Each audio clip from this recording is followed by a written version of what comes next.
Queridos irmãos e irmãs, que Jesus nos abençoe e guarde. Inicialmente, o nosso carinho, a nossa gratidão à família espírita de Brasília, à família espírita desta casa e de outras casas que se fazem presentes. Muito agradecido pela acolhida fraterna, generosa, pela amizade de todos. Estamos em Brasília não pela primeira vez, aqui já estivemos anteriormente, temos muitos amigos da doutrina espírita em Brasília e outros não espíritas que aqui residem, inclusive que estudaram conosco em Uberaba. Desta vez aqui estamos visitando esta casa, o Centro Espírita Sebastião, o Mártir, mas também para estarmos em Goiânia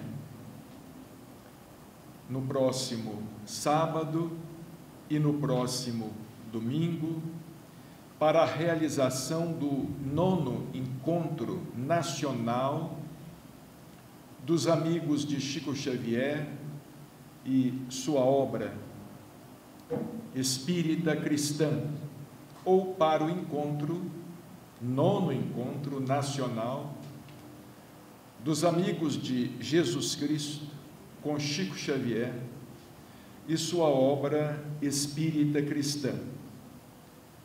Encontro que nasceu em Uberaba exatamente há 9 anos atrás e que tem percorrido diversas cidades do Brasil, com o propósito não de idolatrar o médium, mas com o propósito de prosseguir divulgando a sua obra mediúnica extraordinária, que desdobra a codificação kardeciana. Às vezes, empregamos equivocadamente o verbo complementar, dizendo que a obra mediúnica de Chico Xavier complementa a obra kardeciana. A palavra, no entanto, não está bem colocada, porquanto o verbo complementar também significa concluir. E nós sabemos que o Espiritismo, pela sua própria natureza, é uma doutrina dinâmica, é uma doutrina que nunca será concluída, uma doutrina que nunca será finalizada. Escreveu Allan Kardec, na introdução de O Livro dos Espíritos, que o Espiritismo é a ciência do infinito. E sendo a ciência do infinito, evidentemente que todos haveremos de aprender sempre. Todos haveremos de assimilar cada vez mais os seus princípios básicos, inamovíveis, que se encontram no Pentateuco kardeciano, mas sempre estaremos aprendendo.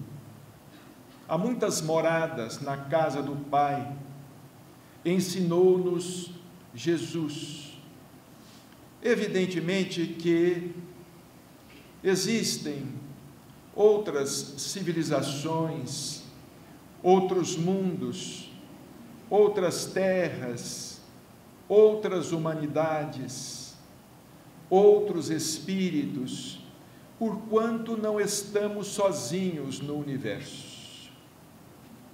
Não é possível que pudéssemos estar a sós no universo. A ciência avançando sempre, a ciência não dogmática, tem afirmado que existem outros universos, outras dimensões, dimensões paralelas, que na doutrina espírita chamamos de dimensões espirituais. Inclusive, segundo as pesquisas mais recentes, os cientistas têm afirmado que houve um episódio anterior ao chamado Big Bang, ou seja, a explosão cósmica, a grande explosão que teria dado início ao nosso universo. Os cientistas têm estudado exaustivamente, estão chegando à conclusão que houve um evento, um episódio anterior que, por efeito rebote, criou o nosso universo. Tais cogitações vêm confirmar o que os espíritos, desde 1857, com o lançamento de O Livro dos Espíritos, disseram a Allan Kardec, afirmando que o mundo espiritual, o mundo dos espíritos, é o mundo normal, primitivo, é o mundo verdadeiro. Os espíritos disseram a Kardec que o mundo espiritual, ele é pré-existente e sobrevivente a tudo.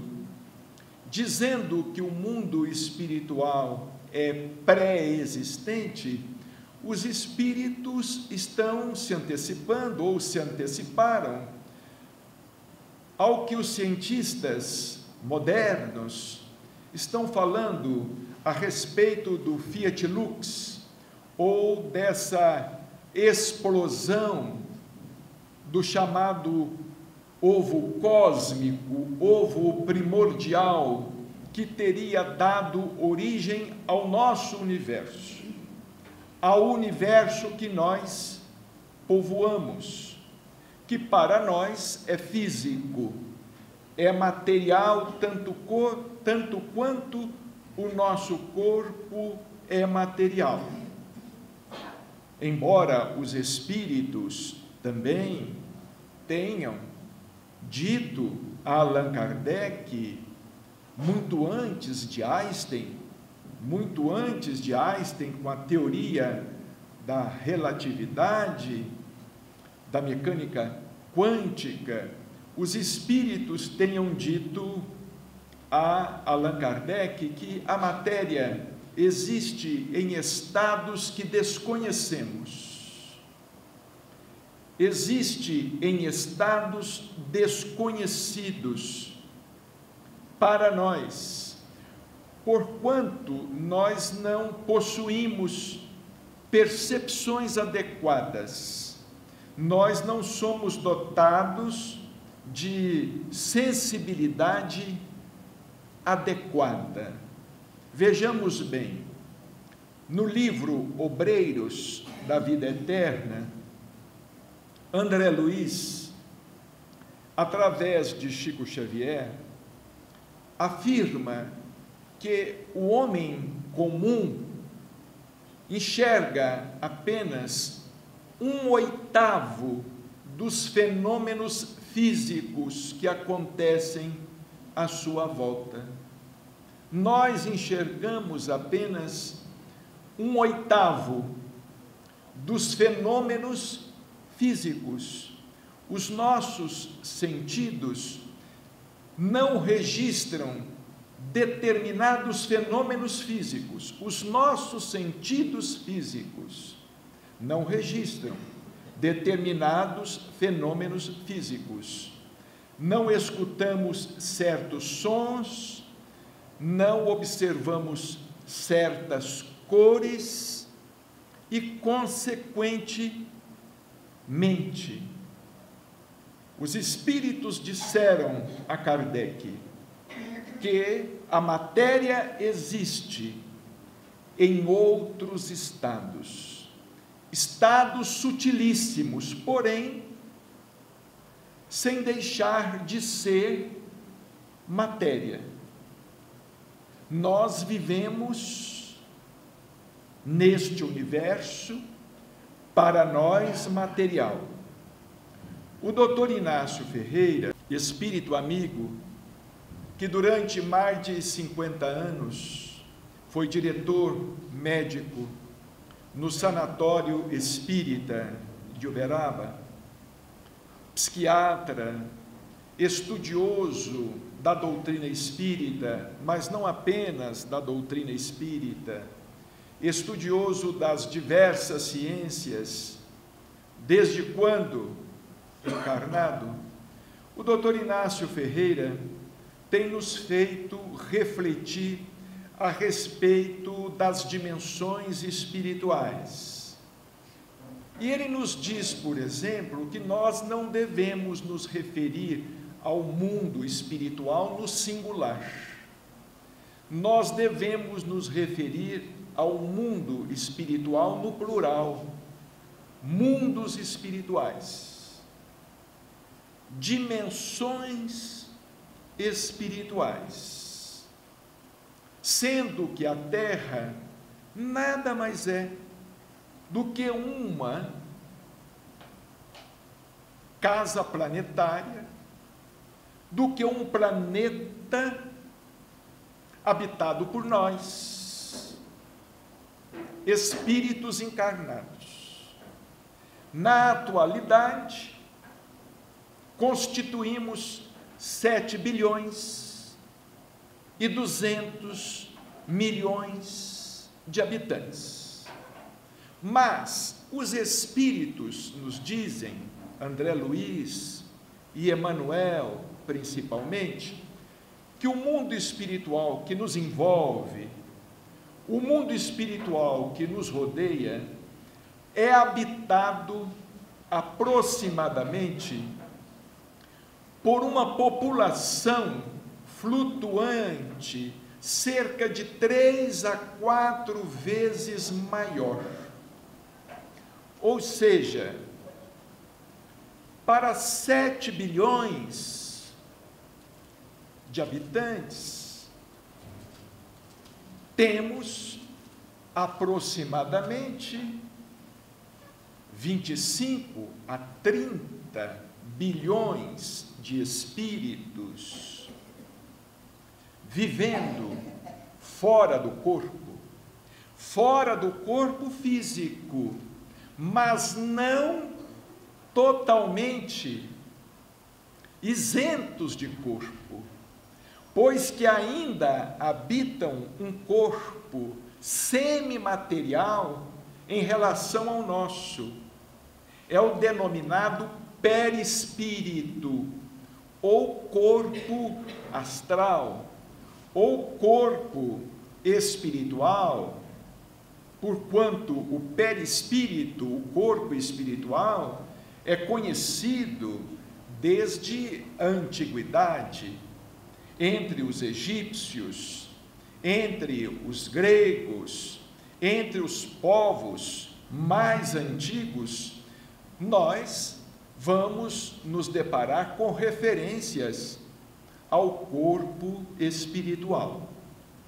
Allan Kardec, o codificador da doutrina espírita, um homem extraordinário, um homem de gênio, de cultura enciclopédica, que, segundo Chico Xavier, foi a reencarnação de Platão, discípulo de Sócrates. Platão, um dos maiores gênios da humanidade, e nós estamos aqui nos apoiando na palavra de Chico Xavier. Chico Xavier, certa vez, confidenciou a grupos de amigos em Uberaba, em diversas ocasiões, em diversas oportunidades, que Allan Kardec não apenas havia sido um sacerdote druida nas Galhas, porquanto nós nos referimos a Kardec como tendo sido um sacerdote druida.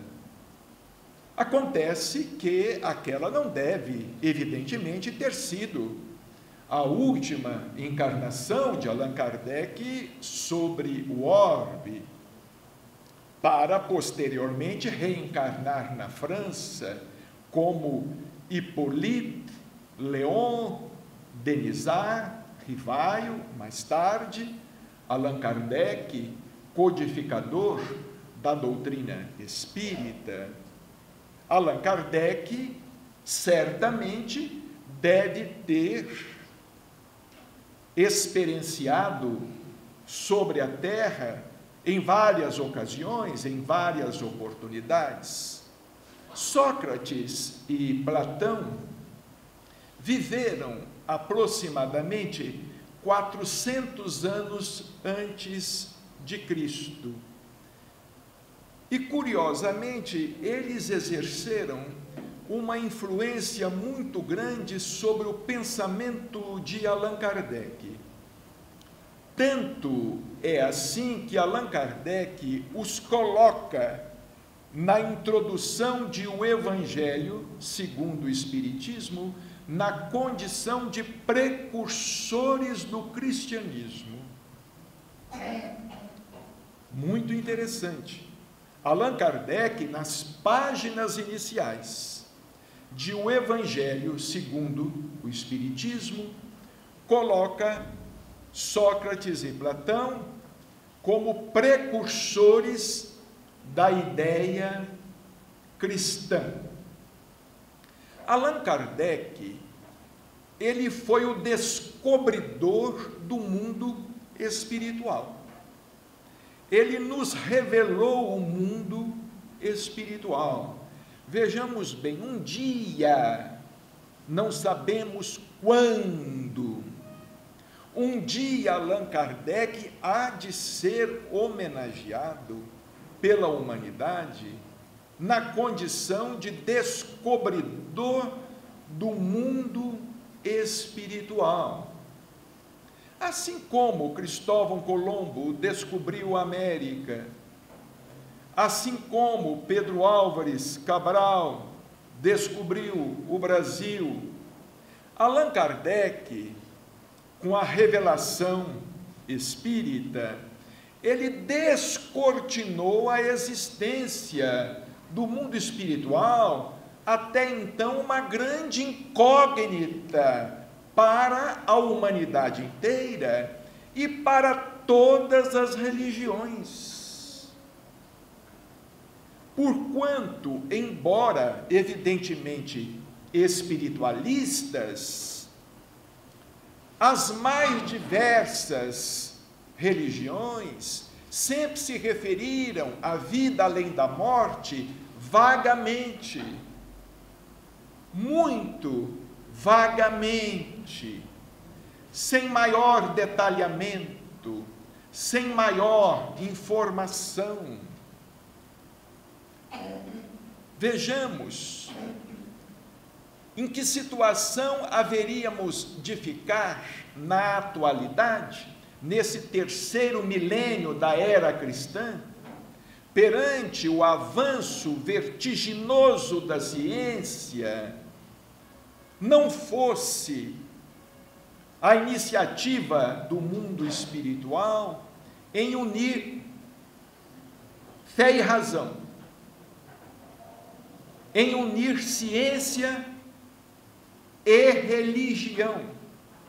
Como é que nós haveríamos de ficar ante as nossas indagações, as nossas perquirições, porquanto, como escreveu Leon Denis, hoje já não basta crer, quer-se saber.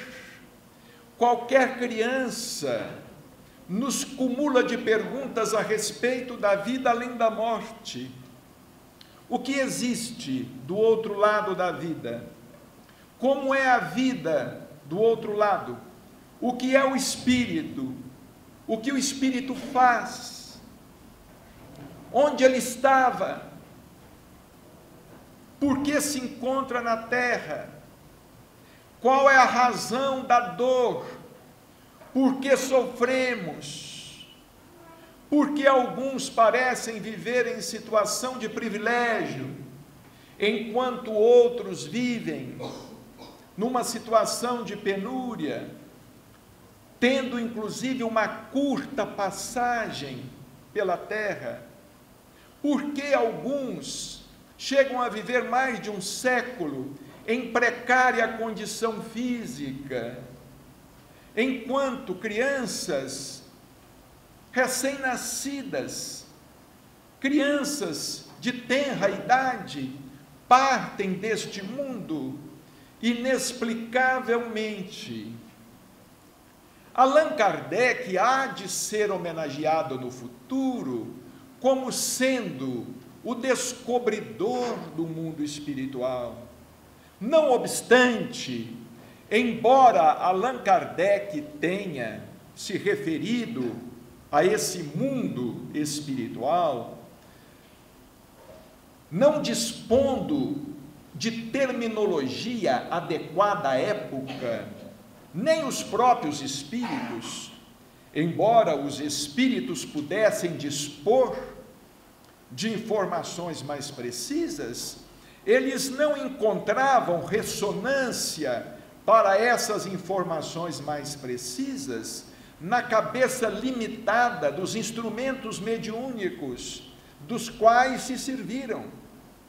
Porquanto os espíritos, tanto na codificação, quanto nas demais obras, vivem dizendo que o nosso vocabulário, o vocabulário humano, é muito limitado, é pobre, para que eles possam nos transmitir informações sobre a vida nas dimensões espirituais com maior precisão. Não dispomos ainda de palavras adequadas que expressem tais ideias. Allan Kardec fez o que pôde. Como disse Chico Xavier, para ter feito o que ele fez em 15 anos apenas, ele deve ter trabalhado muito. Porque Allan Kardec, ele começou a estudar o fenômeno das mesas girantes em 1854 e desencarnou em 1869, daí a 15 anos. Em 15 anos, além de publicar o Pentateuco Espírita, o Livro dos Espíritos, o Livro dos Médiuns, o Evangelho segundo o Espiritismo, o Céu e o Inferno, a Gênese, escrito mais algumas brochuras, fundado a Revista Espírita, de circulação mensal, ininterrupta, até a sua desencarnação, fundada por ele no dia 1º de janeiro de 1858, ele também foi o fundador do primeiro centro espírita da Terra, que foi exatamente a Sociedade Parisiense de Estudos Espíritas. Allan Kardec contava com a colaboração de diversos médiuns, mas praticamente ele era sozinho para coordenar todo aquele trabalho, inclusive para empreender algumas viagens de propaganda, como ele empreendeu a alguns outros países da Europa para difundir a doutrina espírita, como ficou sendo a célebre viagem de Allan Kardec, realizada em 1862. A sua saúde, com o esforço despendido, foi se desgastando rapidamente, porque ele havia feito do Espiritismo a obra de sua vida. Em 15 anos, ele se dedicou de corpo e alma à terceira revelação. Desencarnando no ano de 1869, em 1867, a sua saúde já se mostrava com sérios agravantes devido a um aneurisma cardíaco.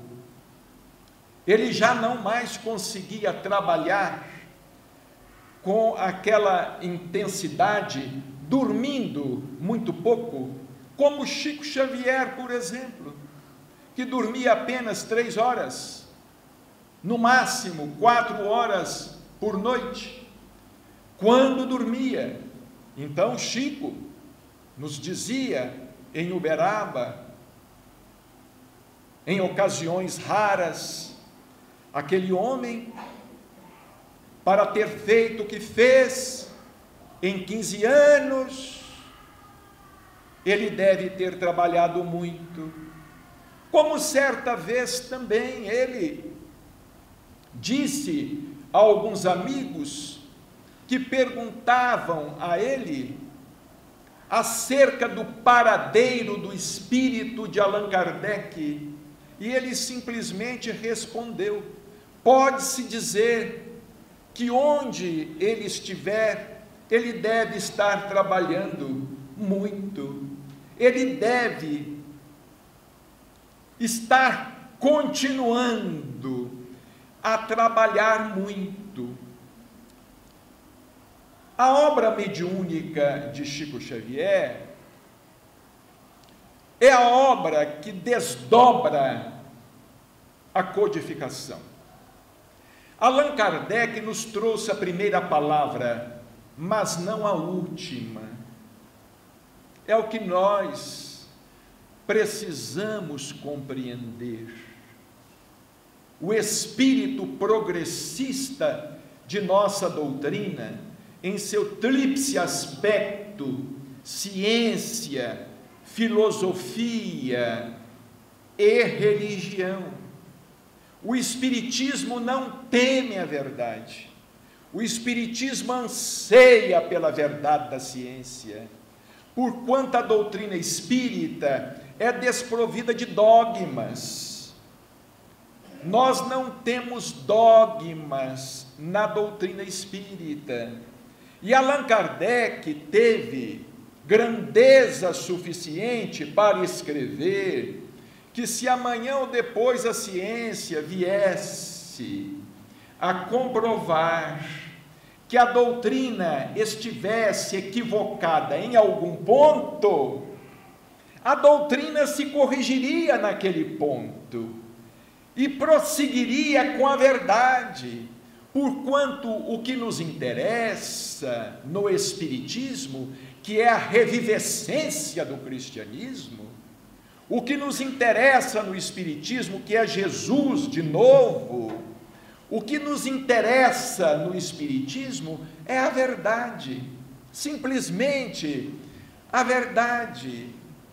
A partir do advento de Chico Xavier, porque quando nós nos referimos a Chico Xavier, nós não estamos nos referindo ao cidadão Francisco Cândido Xavier, nascido no dia 2 de abril de 1910, em Pedro Leopoldo, Minas Gerais. Nós estamos nos referindo a uma instituição. Quando nós estamos nos referindo a Allan Kardec, nós não estamos referindo a um cidadão francês, nós não estamos nos referindo a um europeu, nós estamos nos referindo a um homem universal, nós estamos nos referindo a uma ideia, nós estamos nos referindo a um pensamento. Quando nós nos referimos ao Cristo, nós estamos nos referindo ao Evangelho, nós estamos nos referindo ao cristianismo. Quando nos referimos a Chico Xavier, nós não estamos nos referindo ao cidadão Francisco Cândido Xavier, que tinha CPF, título de eleitor, carteira de identidade, residência fixa. Nós estamos nos referindo à ideia que ele representou, que ele veio representar e que ele continua representando. Nós não estamos idolatrando o homem, nós estamos reverenciando o pensamento. E através de Chico Xavier, os espíritos, também realizando obra impessoal, porque a obra de André Luiz não pertence apenas a André Luiz. Quando é que será que nós vamos entender isso? Porque a obra de Emmanuel não pertence apenas a Emmanuel. Porque a obra de Humberto de Campos, irmão X, não pertence apenas a irmão X, Humberto de Campos. Porque a obra de Bezerra de Menezes não pertence apenas a Bezerra de Menezes. Esta obra é dos espíritos, pertence à falange do Espírito da verdade. Essa obra é do Cristo, que continua empenhado na espiritualização, na evangelização das criaturas, encarnadas e desencarnadas. Então, através de Chico Xavier, que era uma instituição, os espíritos, igualmente representando esse patrimônio espiritual, nos legaram essa obra vastíssima que aí está, que é a obra mediúnica devida à lavra de Chico Xavier, hoje com mais de 500 títulos publicados. Quando ele desencarnou, eram 412. Hoje nós temos mais de 500 títulos publicados, porquanto o material mediúnico, através da lavra de Chico Xavier, era e continua sendo copioso. Chico Xavier psicografava como a água da fonte flui com naturalidade do coração da terra. Ele psicografava com extrema facilidade, com extrema fluidez. Ele era capaz de psicografar, inclusive estando a conversar com outras pessoas. Certa vez, ele psicografou com as duas mãos ao mesmo tempo, enquanto o espírito de Humberto de Campos escrevia com a mão direita, o espírito de André Luiz escrevia pela sua mão esquerda. Fenômeno presenciado pelo grande novelista da Rede Globo de televisão, Walter Negrão, com o qual estivemos pessoalmente em São Paulo, porquanto ele e sua esposa frequentam o Centro Espírita Alta de Souza, em São Paulo. Após a palestra, fomos com ele, provaram a pizza, e ele então nos contou que quando esteve em Uberaba pela primeira vez, ele esteve anonimamente, ele ainda não era conhecido como é conhecido hoje no Brasil, foi na década de 60. Chico Xavier havia transferido residência para Uberaba no dia 5 de janeiro de 1959. Chico Xavier, ele trabalhava no Ministério da Agricultura, que cuidava das exposições de gado zebu em Uberaba. Anualmente, sempre houve a realização de uma grande exposição do gado zebu, e o Walter Negrão havia ido à exposição, porque ele é criador de gado, e resolveu ir até a comunhão espírita cristã. A reunião estava terminando quando ele chegou. Ele pegou a fila, anonimamente, ele na companhia de Araci Balabanian, uma outra grande atriz que desencarnou recentemente. Creio. Não? Então eu a desencarnei. Foi a Eva Vilma que desencarnou. Também não? Então a Cláudia Gimenez. Mas o Walter Negrão estava na fila. Eu creio que vocês estão equivocados, porque eu li a notícia da desencarnação da Araci. Ela desencarnou. Não, desencarnou. O Miguel Falabella foi eram grandes amigos. Ele foi, vocês é que estão mal informados. Vocês é que não estão na internet. Vejamos bem, mas vamos ao fato. O Walter Negrão estava na fila com Araci Balabanian. Ambos eram jovenzinhos naquela época, na década de 60, jovenzinhos. E o Walter Negrão nos contou, de repente, ele escuta o Chico, que estava lá na ponta da mesa atendendo as pessoas, porque o Chico atendia as pessoas em pé, uma por uma, enquanto ele teve saúde. Ele ficava em pé atendendo, recebendo as pessoas, cumprimentando, conversando, orientando, abraçando. Ele viveu no meio do povo. Ele viveu no meio do povo, Chico Xavier. De repente, o Walter Negrão escuta: Walter, venha cá, meu filho.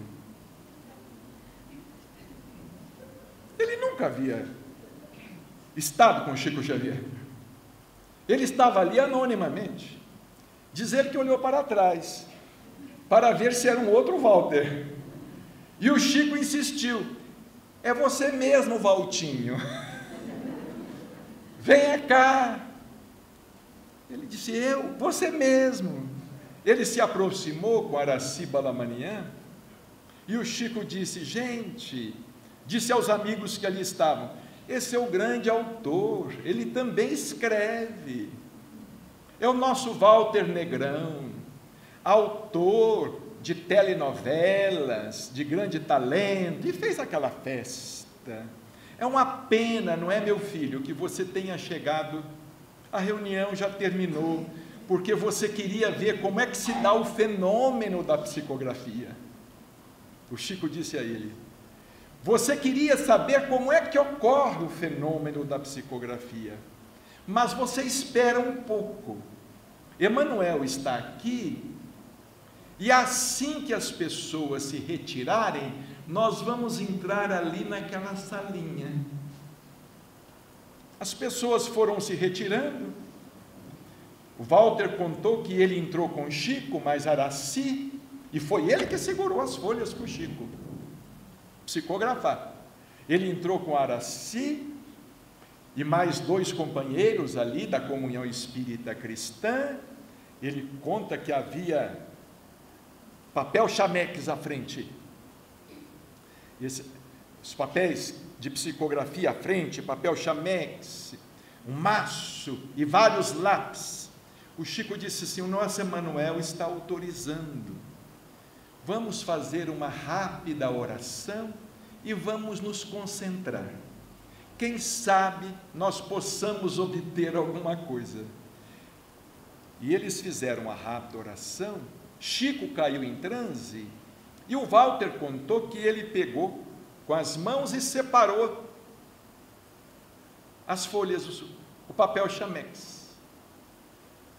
Uma mão pegou um lápis, a outra mão, ele queria ver como é que psicografava com uma mão. A espiritualidade mostrou a ele como era escrever com as duas. Assuntos diferentes, mas foi apenas um parênteses que nós abrimos aqui para dizer aos nossos irmãos nesta noite que através dessa instituição Chico Xavier, os espíritos deram sequência ao trabalho que eles iniciaram no século XIX com Allan Kardec. Em 1943, André Luiz lança aquele que seria, e talvez seja até hoje, o seu mais polêmico livro, Nosso Lar, que é um best-seller. Inclusive foi transformado em filme, não faz muito tempo, um filme de grande bilheteria, de grande sucesso no Brasil. No livro Nosso Lar, André Luiz, continuando a revelação de Allan Kardec, que se refere a mundo espiritual, André Luiz vem nos falar a respeito de cidades existentes no mundo espiritual. Vejamos o passo que foi dado.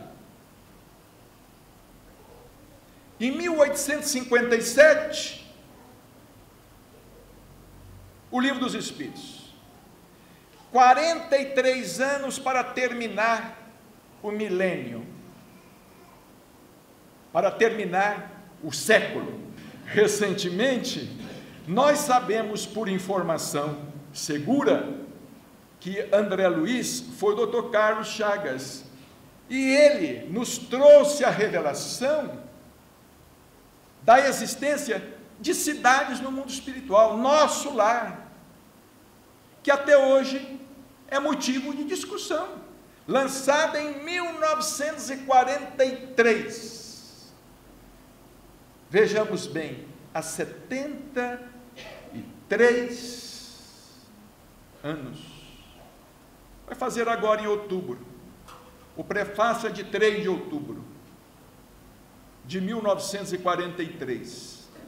Vai fazer 73 anos do lançamento do livro Nosso Lar, e ele ainda é causa de discussão e de falta de compreensão da parte de muitos que chegam a dizer que André Luiz era um espírito obsessor. Chegam a dizer que André Luiz era um espírito obsessor de Chico Xavier. Prezados irmãos, observemos bem. A doutrina espírita é uma doutrina abençoada.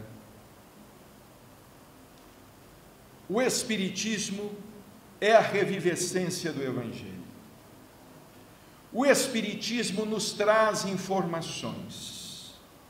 respostas a perguntas seculares, a questionamentos seculares. Quem somos? Para onde vamos? De onde viemos? O que estamos fazendo? Mas às vezes nós não entendemos bem.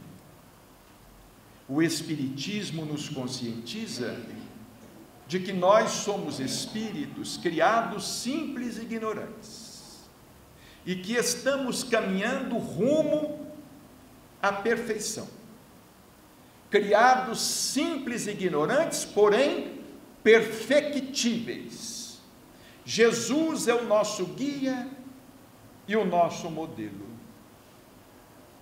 Todas as informações que nós obtemos na doutrina espírita são informações não apenas para nos ilustrarem o cérebro, são informações para nos despertarem o espírito.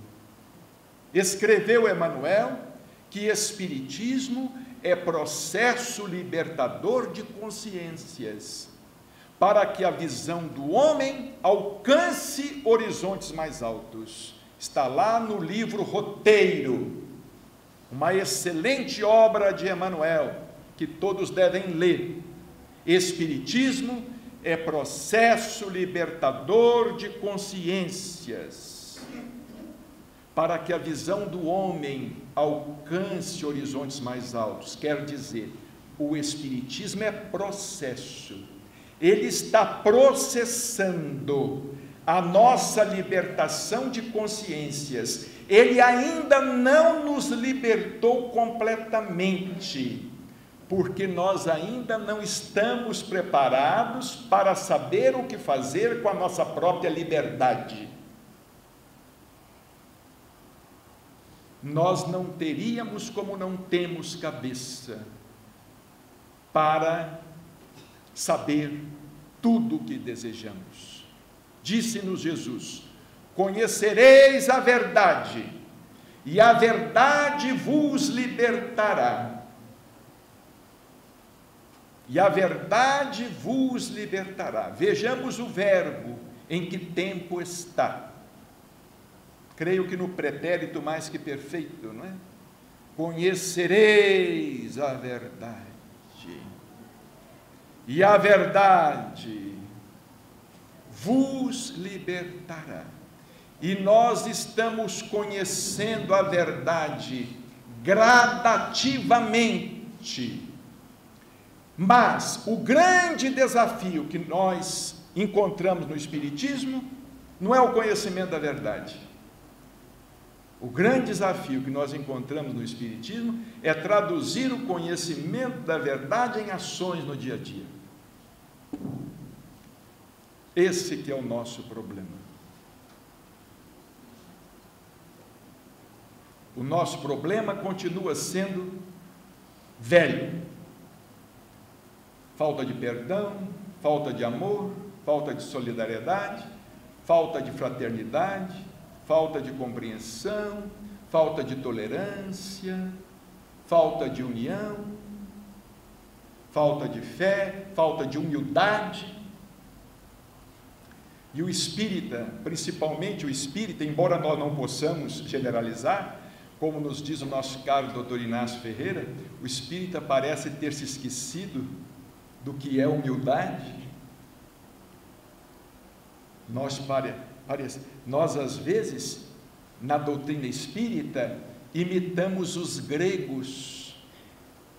gregos lá no Areópago de Atenas, quando Paulo foi até eles levar a mensagem cristã, pregando que Jesus era o Deus desconhecido. Nós imitamos os gregos, porque os gregos não souberam receber com humildade a mensagem que Paulo fora levar até eles. Que Jesus, pois, nos abençoe, que Jesus nos fortaleça e nos dê cada vez mais coragem para que nós possamos superar as nossas limitações e as nossas deficiências, construindo na terra um mundo melhor, construindo na terra um mundo novo, esse mundo de regeneração tão sonhado por nós, mas que não está assim tão perto quanto nós imaginamos, ou quanto nós desejamos, porque muito trabalho ainda existe para ser feito, principalmente dentro do nosso mundo interior. Se conosco Cristo, agora e sempre.